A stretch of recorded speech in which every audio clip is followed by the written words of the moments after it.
ನಮಸ್ಕಾರ ಕದಂಬ ನ್ಯೂಸ್ಗೆ ಸ್ವಾಗತ. ನಾನು ಸೋನಿಕಾ ಸುದೇಶ್. ಮೊದಲಿಗೆ ಮುಖ್ಯಾಂಶಗಳು.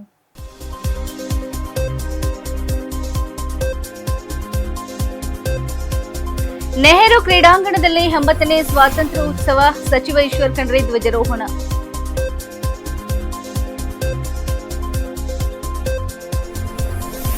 ಸಂಗೊಳ್ಳಿ ರಾಯಣ್ಣ ಜಯಂತಿ ಮೆರವಣಿಗೆಯಲ್ಲಿ ಶಾಸಕ ಬೆಲ್ದಳೆ ಭಾಗಿ.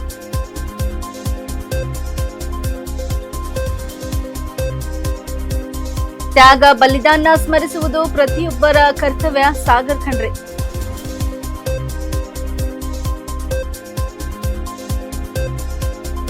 ಸಿಎಂ ಆಗಿ ಮೊದಲ ಬಾರಿ ಧ್ವಜಾರೋಹಣ ಮಾಡಿದ ಡಿಕೆಶಿ. ಸುದ್ದಿಯ ವಿವರಗಳು. ದೇಶದ 80ನೇ ಸ್ವಾತಂತ್ರ್ಯ ಉತ್ಸವದ ಅಂಗವಾಗಿ ಬೀದರ್ ನಗರದ ನೆಹರು ಕ್ರೀಡಾಂಗಣದಲ್ಲಿ ಅದ್ದೂರಿಯಾಗಿ ಸ್ವಾತಂತ್ರ್ಯ ಉತ್ಸವ ಆಚರಿಸಲಾಯಿತು. ಜಿಲ್ಲಾ ಉಸ್ತುವಾರಿ ಸಚಿವ ಈಶ್ವರ್ ಖಂಡ್ರೆ ಅವರು ಧ್ವಜಾರೋಹಣ ನೆರವೇರಿಸಿ ಗೌರವ ವಂದನೆ ಸ್ವೀಕರಿಸಿದರು. ಈ ಸಂದರ್ಭದಲ್ಲಿ ಮಾತನಾಡಿದ ಸಚಿವ ಈಶ್ವರ್ ಖಂಡ್ರೆ, ಸ್ವಾತಂತ್ರ್ಯ ನಮಗೆ ಫುಕ್ಕಟೆಯಾಗಿ ಸಿಕ್ಕಿಲ್ಲ. ಸುಮಾರು 7 ದಶಕಗಳ ಕಾಲ ಬ್ರಿಟಿಷರ ಆಳ್ವಿಕೆಗೆ ಒಳಗಾಗಿದ್ದ ಭಾರತವನ್ನು ಬಂಧನದಿಂದ ಮುಕ್ತಗೊಳಿಸಲು ಅನೇಕ ಮಹನೀಯರು ತಮ್ಮ ಜೀವನವನ್ನೇ ತ್ಯಾಗ ಮಾಡಿದ್ದಾರೆ ಎಂದು ಸ್ಮರಿಸಿದರು. ಮಹಾತ್ಮ ಗಾಂಧೀಜಿಯವರು ಸತ್ಯ ಮತ್ತು ಅಹಿಂಸೆಯ ಮಾರ್ಗದ ಮೂಲಕ ನಡೆಸಿದ ಚಳವಳಿ ಇಡೀ ದೇಶಕ್ಕೆ ಮಾದರಿಯಾಯಿತು. ಸಿಪಾಯಿ ದಂಗೆಯ ಸೇರಿದಂತೆ ದೇಶದ ಸ್ವಾತಂತ್ರ್ಯಕ್ಕಾಗಿ ಅನೇಕರು ಬಲಿದಾನ ಮಾಡಿದ್ದಾರೆ. ಕರ್ನಾಟಕದಲ್ಲಿ ಸಂಗೊಳ್ಳಿ ರಾಯಣ್ಣ ಅವರಂತಹ ವೀರರು ಬ್ರಿಟಿಷರ ವಿರುದ್ಧ ಹೋರಾಡಿ ದೇಶಭಕ್ತಿಯ ಆದರ್ಶವನ್ನು ಮೆರೆದಿದ್ದಾರೆ. ಇಂದು ಅವರ ಜಯಂತಿ ಪ್ರಯುಕ್ತ ಈ ವೇದಿಕೆಯಿಂದ ಶುಭಾಶಯಗಳನ್ನು ಸಲ್ಲಿಸುತ್ತೇನೆ ಎಂದರು. ಮಹಾತ್ಮ ಗಾಂಧೀಜಿ, ಜವಾಹರಲಾಲ್ ನೆಹರು, ಡಾಕ್ಟರ್ BR ಅಂಬೇಡ್ಕರ್, ಭಗತ್ ಸಿಂಗ್ ಸೇರಿದಂತೆ ಅನೇಕ ಮಹನೀಯರು ದೇಶದ ಸ್ವಾತಂತ್ರ್ಯ ಹಾಗೂ ಭವಿಷ್ಯಕ್ಕಾಗಿ ಅಪಾರ ಕೊಡುಗೆ ನೀಡಿದ್ದಾರೆ. ಹೈದರಾಬಾದ್ ಕರ್ನಾಟಕ ಭಾಗದ ಸ್ವಾತಂತ್ರ್ಯ ಹೋರಾಟದಲ್ಲಿಯೂ ಅನೇಕ ಹೋರಾಟಗಾರರು ತ್ಯಾಗ ಬಲಿದಾನ ಮಾಡಿದ್ದಾರೆ. ಅಂತಹ ಎಲ್ಲ ಮಹನೀಯರಿಗೆ ಈ ಸಂದರ್ಭದಲ್ಲಿ ಹೃದಯಪೂರ್ವಕ ನಮನಗಳನ್ನು ಸಲ್ಲಿಸುತ್ತೇನೆ ಎಂದು ಈಶ್ವರ್ ಖಂಡ್ರೆ ತಿಳಿಸಿದರು. ಸ್ವಾತಂತ್ರ್ಯ ಪಡೆದ ಬಳಿಕ ದೇಶ ತನ್ನದೇ ಆದ ಸಂವಿಧಾನವನ್ನು ರೂಪಿಸಿಕೊಂಡು ಪ್ರಜಾಪ್ರಭುತ್ವದ ಹಾದಿಯಲ್ಲಿ ಮುನ್ನಡೆಯುತ್ತಿದೆ ಎಂದು ಭಾರತವು ವಿಶ್ವದಾದ್ಯಂತ ತನ್ನದೇ ಆದ ಛಾಪು ಮೂಡಿಸುತ್ತಿದ್ದು ವಿವಿಧ ಕ್ಷೇತ್ರಗಳಲ್ಲಿ ಗಮನಾರ್ಹ ಪ್ರಗತಿ ಸಾಧಿಸುತ್ತಿದೆ. ಭಾರತದತ್ತ ಜಗತ್ತಿನ ಅನೇಕ ರಾಷ್ಟ್ರಗಳು ಗಮನ ಹರಿಸುವಂತಹ ಪರಿಸ್ಥಿತಿ ನಿರ್ಮಾಣವಾಗಿದೆ ಎಂದು ಸಚಿವರು ಹೇಳಿದರು. ಸ್ವಾತಂತ್ರ್ಯ ಹೋರಾಟಗಾರರ ತ್ಯಾಗ ಮತ್ತು ಬಲಿದಾನವನ್ನು ಸ್ಮರಿಸುವುದರ ಜೊತೆಗೆ ದೇಶದ ಏಕತೆ, ಪ್ರಜಾಪ್ರಭುತ್ವ ಹಾಗೂ ಸಂವಿಧಾನದ ಆಶಯಗಳನ್ನು ಮತ್ತಷ್ಟು ಬಲಪಡಿಸುವ ಸಂಕಲ್ಪ ಮಾಡಬೇಕು ಎಂದು ಸಚಿವ ಈಶ್ವರ್ ಖಂಡ್ರೆ ಕರೆ ನೀಡಿದರು. ಜೊತೆಗೆ ಇವತ್ತಿನ ಕಾರ್ಯಕ್ರಮದ ಎಲ್ಲ ಮುಖ್ಯ ಅತಿಥಿಗಳಿಗೂ ನಾನು ಜಿಲ್ಲಾಡಳಿತ ಬೀದರ್ ಪರವಾಗಿ ಆತ್ಮೀಯ ಟಿ-ಶರ್ಟ್ ಇಟ್ಟುವಂತಹ ಬಂಧುಗಳು ಎಲ್ಲರೂ ವಿದ್ಯಾರ್ಥಿಗಳು ದಯವಿಟ್ಟು ಎದ್ದೆಂದುಕೊಳ್ಬೇಕು. ದಯವಿಟ್ಟು ಯಾರು ಕೂತ್ಕೊಂಡಿರಬಾರ್ದು. ಎಲ್ಲರೂ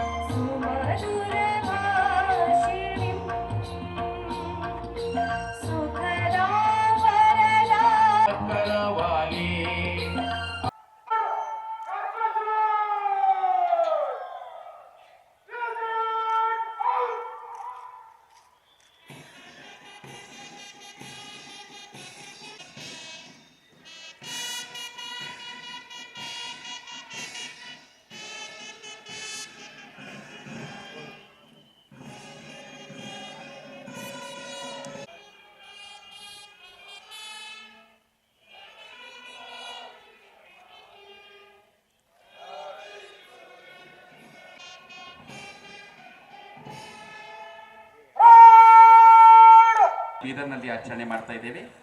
ಈ ಸಂಭ್ರಮದ ದಿನಾಚರಣೆಯ ಸಂದರ್ಭದಲ್ಲಿ ತಾವೆಲ್ಲರೂ ವ್ಯವಸ್ಥಿತವಾಗಿ ನಡೆಯುವಂತಹ ಗೌರವ ವಂದನೆ ಪಥಸಂಚಲನದಲ್ಲಿ ಆ ಒಂದು ಆಯಾ ಪೊಲೀಸ್ ತಂಡ ಶ್ರೀ ಇವರ ಮುಖಂಡತ್ವದಲ್ಲಿ ಅರಣ್ಯ ಇಲಾಖೆ ಶ್ರೀ ಶಿವಾನಂದ್ ಅಲ್ಮಾಜೆ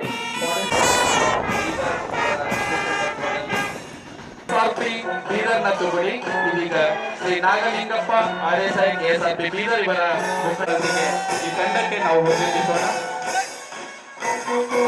ಸುಂದರವಾದಂತಹ ವ್ಯವಸ್ಥಿತವಾದಂತಹ ಹೆಜ್ಜೆಯ ಮೇಲೆ ಹೆಜ್ಜೆಯನ್ನು ಹಾಕುತ್ತಾ ಇದೀಗ 3ನೇ ತಂಡ ನಾಗರಿಕ ಪೊಲೀಸ್ ತಂಡ ಶ್ರೀ ಮಾಸುಮಿಯ PSI ದೇವಡ ಪೊಲೀಸ್ ಠಾಣೆ ಇವರ ಮುಖಂಡತ್ವದಲ್ಲಿ ವೇದಿಕೆಯ ಮುಂಭಾಗದಿಂದ ಹಾದು ಹೋಗ್ತಾ ಇದೆ. ಜೋರಾದ ಚಪ್ಪಾಳೆಯೊಂದಿಗೆ ಗೃಹ ರಕ್ಷಕ ತಂಡದವರಿಗೆ ನಾವು ಚಪ್ಪಾಳೆ ತಟ್ಟೋಣ. ಇದೀಗ ಅರಣ್ಯ ಇಲಾಖೆಯ ತಂಡ ನೇತೃತ್ವದಲ್ಲಿ ಹಾದು ಹೋಗ್ತಾ ಇದೆ. ಕೊನೆಯದಾಗಿ ಸೇವಾದಳ ಬೀದರ್ನ ತಂಡ ಸಂಜೀತ್ ಕುಮಾರ್ ಮುಖಂಡತ್ವದಲ್ಲಿ ವೇದಿಕೆಯ ಮುಂಭಾಗದಿಂದ ಹಾದು ಹೋಗ್ತಾ ಇದೆ. ಆ ತಂಡದವರಿಗೆ ಜೋರಾದ ಚಪ್ಪಾಳೆಗೆ ನಾವು ಸ್ವಾಗತಿಸೋಣ. 80ನೇ ಸ್ವಾತಂತ್ರ್ಯೋತ್ಸವದ ಹಾರ್ದಿಕ ಅಭಿನಂದನೆ ಮತ್ತು ಶುಭಾಶಯಗಳನ್ನು ಕೋರ್ತಾ ಇದ್ದಾರೆ. ಬಂಧುಗಳೇ, ತಮ್ಮೆಲ್ಲರಿಗೆ ಗೊತ್ತಿದೆ, ನಮ್ಮ ರಾಷ್ಟ್ರ ಸ್ವಾತಂತ್ರ್ಯ ಪಡೆದು 79 ವರ್ಷ ಆಗಿ 80ನೇ ವರ್ಷದಲ್ಲಿ ಪಾದಾರ್ಪಣೆ ಮಾಡಿದ್ದೇವೆ. ನಮಗೆ ಸ್ವಾತಂತ್ರ್ಯ ಪುಕ್ಕಟೆಯಾಗಿ ಸಿಕ್ಕಿಲ್ಲ, ಸುಮ್ಮನೆ ಸಿಕ್ಕಿಲ್ಲ. ಇವತ್ತು 2 ಶತಮಾನಗಳವರೆಗೆ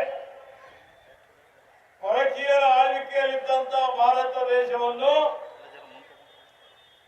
ಈ ಪರಕೀಯರ ಆಡಳಿತದಿಂದ ಬಂಧನ ಮುಕ್ತಗೊಳಿಸಲಿಕ್ಕೆ ಸುಮಾರು ಜನ ಹೋರಾಟ ಮಾಡಿದ್ದಾರೆ, ತ್ಯಾಗ ಮಾಡಿದ್ದಾರೆ, ಬಲಿದಾನ ಮಾಡಿದ್ದಾರೆ, ರಕ್ತ ಕೊಟ್ಟಿದ್ದಾರೆ, ಕಾರಾಗೃಹ ವಾಸ ಅನುಭವಿಸಿದ್ದಾರೆ.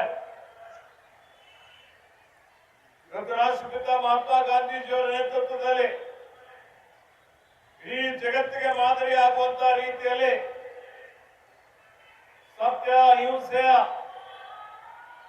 ಒಂದು ಮಾದರಿಯಲ್ಲಿ ಚಳವಳಿಯ ಮುಖಾಂತರ ಇವತ್ತು ಬಹಳಷ್ಟು ಹೋರಾಟ ನಡೀತದೆ. ಅದಕ್ಕಿಂತ ಮುಂಚಿತವಾಗಿಯೂ ಸಹಿತ ಮೊದಲನೇ ಸ್ವಾತಂತ್ರ್ಯ ಸಂಗ್ರಾಮ ಅಂದ್ರೆ 1857 ಸಿಪಾಯಿ ದಂಗೆ. ಆ ಸಿಪಾಯಿ ದಂಗೆಯಲ್ಲಿ ಸಹಿತ ಸುಮಾರು ಜನ ಸ್ವಾತಂತ್ರ್ಯಕ್ಕಾಗಿ ಹೋರಾಟ ಮಾಡಿ ಬಲಿದಾನವನ್ನು ಕೊಟ್ಟಿದ್ದಾರೆ. ನಮ್ಮ ರಾಜ್ಯದಲ್ಲಿ ಅದಕ್ಕಿಂತ ಪೂರ್ವದಲ್ಲಿ 40 ವರ್ಷ ಪೂರ್ವದಲ್ಲಿ ಕಿತ್ತೂರು ರಾಣಿ ಚೆನ್ನಮ್ಮ ಅವರ ನೇತೃತ್ವದಲ್ಲಿ ಅಪ್ರತಿಮ ಸಾಹಸಿಗಳಾದಂತ ಸಂಗೊಳ್ಳಿ ರಾಯಣ್ಣ ಅವರು, ಇವತ್ತು ಸಂಗೊಳ್ಳಿ ರಾಯಣ್ಣ ಅವರ ಹುಟ್ಟುಹಬ್ಬ ಇದೆ. ಅವರಿಗೂ ಈ ವೇದಿಕೆ ಮುಖಾಂತರ ನಮನಗಳನ್ನು ಸಲ್ಲಿಸ್ತೇನೆ. ಈ ಹೋರಾಟ ಪ್ರಾರಂಭ ಆಗ್ತದೆ. ಹೀಗಾಗಿ 200 ವರ್ಷಗಳ ಏನ್ ಬ್ರಿಟಿಷರ ಆಳ್ವಿಕೆ ಹೊಡೆದಾಡುವ ನೀತಿ ಇತ್ತು, ಅನೇಕ ಜನ ಪೋರ್ಚುಗೀಸರು, ಸುಮಾರು ಮೊಘಲರು ಅನೇಕ ಜನ ಬಂದು ಇಲ್ಲಿ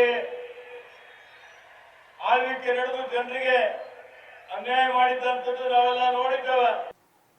ಬ್ರಿಟಿಷರ ವಿರುದ್ಧ ಸ್ವಾತಂತ್ರ್ಯಕ್ಕಾಗಿ ಹೋರಾಡಿದ ಕರುನಾಡಿನ ಧೀರ ಯೋಧ ಕ್ರಾಂತಿವೀರ ಸಂಗೊಳ್ಳಿ ರಾಯಣ್ಣ ಅವರ ಜಯಂತಿಯನ್ನು ಆಚರಿಸಲಾಯಿತು. ನಗರದ ಬೊಮ್ಮೆಗೊಂಡೇಶ್ವರ ವೃತ್ತದಲ್ಲಿ ಸಂಗೊಳ್ಳಿ ರಾಯಣ್ಣ ಜಯಂತಿ ಅಂಗವಾಗಿ ಆಯೋಜಿಸಲಾಗಿದ್ದ ಮೆರವಣಿಗೆ ಕಾರ್ಯಕ್ರಮದಲ್ಲಿ ಬೀದರ್ ದಕ್ಷಿಣ ಕ್ಷೇತ್ರದ ಶಾಸಕ ಡಾ ಶೈಲೇಂದರ್ ಬೇಲ್ದಳೆ ಅವರು ಪಾಲ್ಗೊಂಡರು. ಈ ಸಂದರ್ಭದಲ್ಲಿ ಬೊಮ್ಮೆಗೊಂಡೇಶ್ವರ ವೃತ್ತದಲ್ಲಿ ವಿಶೇಷ ಪೂಜೆ ಸಲ್ಲಿಸಿ ಸಂಗೊಳ್ಳಿ ರಾಯಣ್ಣ ಅವರ ಭಾವಚಿತ್ರಕ್ಕೆ ಪುಷ್ಪ ನಮನ ಸಲ್ಲಿಸಲಾಯಿತು. ಬಳಿಕ ಅವರ ಅಪ್ರತಿಮೆ ದೇಶ ಪ್ರೇಮ, ಧೈರ್ಯ, ತ್ಯಾಗ ಹಾಗೂ ಆದರ್ಶಗಳನ್ನು ಸ್ಮರಿಸಲಾಯಿತು. ಸಂಗೊಳ್ಳಿ ರಾಯಣ್ಣ ಅವರು ನಾಡು, ನುಡಿ ಹಾಗೂ ದೇಶದ ಸ್ವಾತಂತ್ರ್ಯಕ್ಕಾಗಿ ಬ್ರಿಟಿಷರ ವಿರುದ್ಧ ಹೋರಾಡಿ ತಮ್ಮ ಪ್ರಾಣವನ್ನೇ ತ್ಯಾಗ ಮಾಡಿದ ಮಹಾನ್ ವೀರರಾಗಿದ್ದಾರೆ. ಅವರ ದೇಶಭಕ್ತಿ, ಸಾಹಸ ಮತ್ತು ತ್ಯಾಗ ಇಂದಿನ ಯುವಜನತೆಗೆ ಸದಾ ಪ್ರೇರಣೆಯಾಗಬೇಕು ಎಂದು ಕಾರ್ಯಕ್ರಮದಲ್ಲಿ ಸ್ಮರಿಸಲಾಯಿತು. ಕಾರ್ಯಕ್ರಮದಲ್ಲಿ ವಿವಿಧ ಸಂಘಟನೆಗಳ ಮುಖಂಡರು, ಕಾರ್ಯಕರ್ತರು ಹಾಗೂ ಸಾರ್ವಜನಿಕರು ಭಾಗವಹಿಸಿ ಕ್ರಾಂತಿವೀರ ಸಂಗೊಳ್ಳಿ ರಾಯಣ್ಣ ಅವರಿಗೆ ಗೌರವ ನಮನ ಸಲ್ಲಿಸಿದರು. ವೀರ ರಾಯಣ್ಣ ಅಮರವಾಗಲಿ ಎಂಬ ಘೋಷಣೆಗಳೊಂದಿಗೆ ಮೆರವಣಿಗೆ ನಡೆಯಿತು.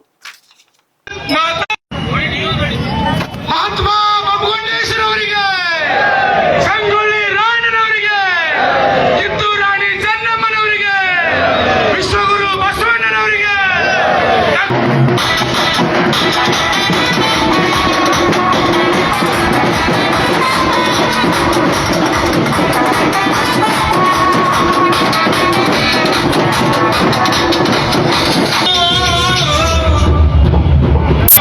ಎಲ್ಲರಿಗೂ, ಎಲ್ಲ ಸಂಘ ಸಂಸ್ಥಾಧ್ಯಕ್ಷರು, ಎಲ್ಲ ಹೋರಾಟಗಾರರಿಗೂ ರಾಷ್ಟ್ರ ಹೋರಾಟವಿರುತ್ತ ಹಾಗೂ ಈ ಕಾರ್ಯಕ್ರಮಕ್ಕೆ ಬೆನ್ನೆಲುಬಾಗಿ ನಿಂತಿರುತ್ತ ರವಿ ಕುರ್ಗಿಯವರಿಗೆ ಕೂಡ ಧನ್ಯವಾದಗಳಿರುತ್ತ, ಅದೇ ರೀತಿಯಾಗಿ ಈ ಕಾರ್ಯಕ್ರಮದ ಉಸ್ತುವಾರಿಯನ್ನು ನಿನ್ನ ಮೇಲೆ ಹೊತ್ತು ಸದಾಕಾಲ ಸಮಾಜದಿಂದ, ಅದೇ ರೀತಿಯಾಗಿ ನಮ್ಮ ಸಮಾಜದ ಹಿರಿಯರು, ನಮ್ಮ ಮಾರ್ಗದರ್ಶಕರಾದಂಥ ಡಾಕ್ಟರ್ ರಾಷ್ಟ್ರೀಯ ಹೋರಾಟಗಳು ಕೂಡ ನಮ್ಮ ಸಮಾಜಕ್ಕೆ ಸದಾ ಬೆನ್ನೆಲುಬಾಗಿದ್ದು ಇದು ಒಳ್ಳೆಯದು ಮಾರ್ಗದರ್ಶನ ಮಾಡಿ ಕೆಲಸವನ್ನು ಮಾಡ್ತಾರೆ. ಅದಕ್ಕೆ ನಮ್ಮ ಕೂಡ ಗೌರವಪೂರ್ವಕ ಧನ್ಯವಾದಗಳು ಸಲ್ಲಿಸುತ್ತೇನೆ. ಇವತ್ತಿಂದ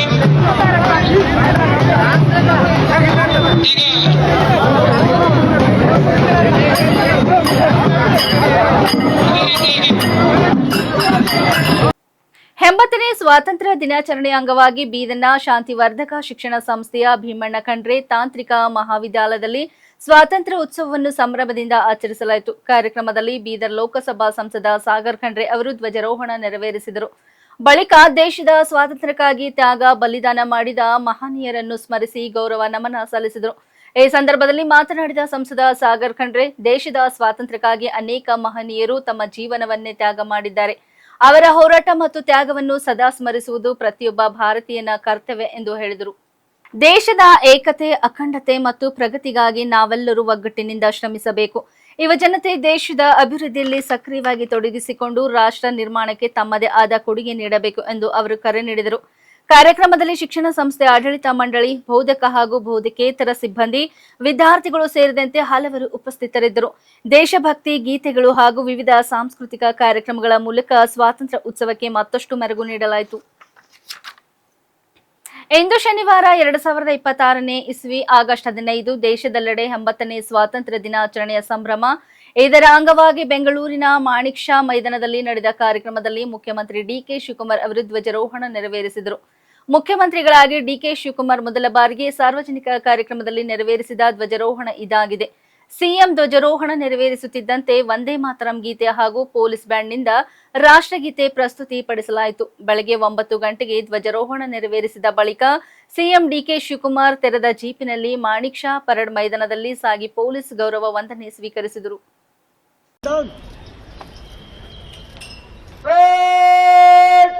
ರಾಷ್ಟ್ರೀಯ ಸಲಾಮಿ ದೇಗಾ ಸಲಾಮಿ ಛಕ್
ಬೀದರ್ ವಿಶ್ವವಿದ್ಯಾಲಯದಲ್ಲಿ ವಿದ್ಯಾರ್ಥಿಗಳ ಶುಲ್ಕ ಕಡಿತ ಸೇರಿದಂತೆ ವಿವಿಧ ಮೂಲಭೂತ ಸಮಸ್ಯೆಗಳನ್ನು ಬಗೆಹರಿಸುವಂತೆ ಒತ್ತಾಯಿಸಿ ಕರ್ನಾಟಕ ಪರಿವರ್ತನಾ ಸಂಘ ಬೀದರ್ ವತಿಯಿಂದ ಅನಿರ್ದಿಷ್ಟಾವಧಿ ಉಪವಾಸ ಸತ್ಯಾಗ್ರಹ ಆರಂಭಿಸಲಾಗಿದೆ.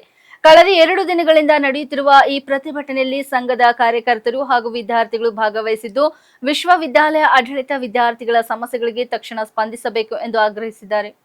ವಿದ್ಯಾರ್ಥಿಗಳ ಮೇಲಿನ ಆರ್ಥಿಕ ಹೊರೆಯನ್ನು ಕಡಿಮೆ ಮಾಡುವ ನಿಟ್ಟಿನಲ್ಲಿ ಶುಲ್ಕ ಕಡಿತಗೊಳಿಸಬೇಕು.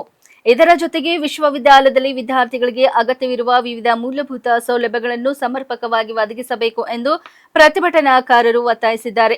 ವಿದ್ಯಾರ್ಥಿಗಳ ಶೈಕ್ಷಣಿಕ ಹಿತಾಸಕ್ತಿಯನ್ನು ಗಮನದಲ್ಲಿಟ್ಟುಕೊಂಡು ಸಂಬಂಧಪಟ್ಟ ಅಧಿಕಾರಿಗಳು ಪ್ರತಿಭಟನಾಕಾರರೊಂದಿಗೆ ಮಾತುಕತೆ ನಡೆಸಿ ಸಮಸ್ಯೆಗಳಿಗೆ ಶಾಶ್ವತ ಪರಿಹಾರ ಕಲ್ಪಿಸಬೇಕು ಎಂದು ಸಂಘದ ಮುಖಂಡರು ಆಗ್ರಹಿಸಿದ್ದಾರೆ. ನಮ್ಮ ಪ್ರಮುಖ ಬೇಡಿಕೆಗಳು ಯಾವುದೇ ಪರೀಕ್ಷೆ ಶುಲ್ಕ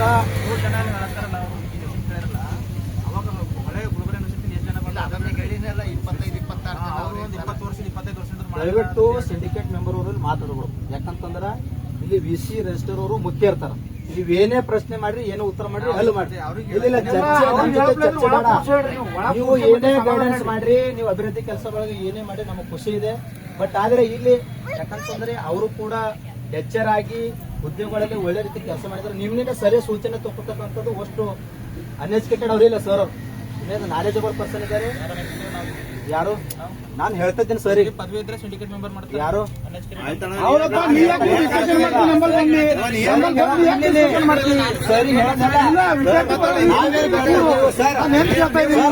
ಒಂದೇ ಪ್ರಶ್ನೆ ಇದೆ. ಇಲ್ಲೆಲ್ಲ ಎಲ್ಲಾ ಸಿಂಡಿಕೇಟ್ ಮೆಂಬರ್ ಇದ್ದಾರೆ ಹೇಳ್ತಕ್ಕಂಥ ಪ್ರಶ್ನೆ ತಾವು ಉತ್ತರ ಕೊಟ್ರಿ, ನಾವು ಅದಕ್ಕೆ ಉತ್ತರ ಕೊಟ್ಟೆವು. ಮತ್ತೆ ಇಲ್ಲಿ ನಡಬರ್ಕ್ ಬಂದಿದ್ರು, ಇದ್ರ ಬಗ್ಗೆ ಇದರ ತಾತ್ಪರ್ಯ ಏನ್ ಸರ್? ಬೇರೆ ಎಲ್ಲ ಸುಮ್ಮ ಕೂತಾರ. ಇದರ ತಾತ್ಪರ್ಯ ಏನ್ ಸರ್? ಇದ್ರು ತಮಗೆ ಸಲ ಕೂತಾರಂದ್ರೆ ಇಷ್ಟು ಮಂದಿ ಜನ ಇವರು ಮಾತಾಡೋದಿದ್ರೆ ನಮಗೆ ಕರೆದ್ರಿ. ಆಯ್ತು ಅವ್ರು ಬ್ಯಾಡ್ತಾರಲ್ಲ ಆಯ್ತು ಮಾತಾಡೋಣ ಮತ್ತೆ ಹೇಳ್ರಿ ಇದು ನಿಮ್ಗೆ ನೆನಪುಳ್ಳತ್ತಿನ ನಿಮ್ಗೆ ಆಯ್ತು ಇಲ್ಲಿ ದನ ಕೈಲಕ್ ಬಂದಿ ನಾವು ನೀವು ಕರೆದಿರಕ್ ಬಂದಿದ್ದೀವಿ ಅವ್ರನ್ನ ನಾವು ವಿದ್ಯಾರ್ಥಿ ಪರ ವಿದ್ಯಾರ್ಥಿ ಪರವಾಗಿ ಮಾತಾಡತ್ತೀನಿ ವಿದ್ಯಾರ್ಥಿ ಪರ ಇದ್ರೆ ಇವತ್ತು ಪರೀಕ್ಷೆ ಶುಲ್ಕ ಪ್ರವೇಶ ಶುಲ್ಕ ಯಾಕೆ ಇಟ್ಟಿತ್ತು ಇವತ್ತು ಎಷ್ಟೋ ವಿದ್ಯಾರ್ಥಿಗಳು ಬೇರೆ ಬೇರೆ ಕಾಲೇಜ್ಗಳು ಹೋದ್ರೆ ಗಾಳ ಅಂತ ಹೇಳತ್ತಾರ ಸರ್ ಇಲ್ಲ ಒಂದೇ ಸೆಕೆಂಡ್ ಅಷ್ಟು ವಿದ್ಯಾರ್ಥಿ ಬಗ್ಗೆ ಕಾಲೇಜ್ ಯಾಕೆ ಪರೀಕ್ಷೆ ಶುಲ್ಕ ಹೆಚ್ಚು ಮಾಡಿದ್ರಿ ನೀವು ಯಾಕೆ ಪ್ರವೇಶ ಶುಲ್ಕ ಹೆಚ್ಚು ಮಾಡಿದ್ರಿ ನೀವು ಯಾಕೆ BEd ರಿಸಲ್ಟ್ ಫೀಸ್ ಹೆಚ್ಚು ಮಾಡಿದ್ರಿ ನೀವು ಇವತ್ತು ನೀವು ವಿದ್ಯಾರ್ಥಿ ಪರ ನ್ಯಾಯ ಇದ್ರ ಇವತ್ತು ಎಷ್ಟೋ ಕಾಲೇಜ್ಗಳನ್ನ ವಿಸಿಟ್ ಮಾಡಿದ್ರೆ ಇವತ್ತು ವಿದ್ಯಾರ್ಥಿಗಳು ಕಣ್ಣೀರ್ ಹಾಕತ್ತಾರ ಇವತ್ತು BA ಇವತ್ತು ಆ ಕರ್ನಾಟಕ ಕಾಲೇಜ್ ಹೋದ್ರ ಅಲ್ಲಿ ಯಾರೋ ಒಬ್ಬರು ಟ್ರಸ್ಟ್ ಬರ್ದವ್ರು ಬಂದು ಫೀಸ್ ಕಟ್ಟತ್ತಾರ ಹಾಕೊಳ್ಳೋದು. ಇಲ್ಲಿವರೆಗೆ ಸುದ್ದಿ ಕೊಟ್ಟಿದ್ದು ನಾನು ಸೋನಿಕಾ ಸುದೇಶ್. ಮುಂದಿನ ಸುದ್ದಿಯೊಂದಿಗೆ ಮತ್ತೆ ಭೇಟಿಯಾಗೋಣ. ವಂದನೆಗಳು.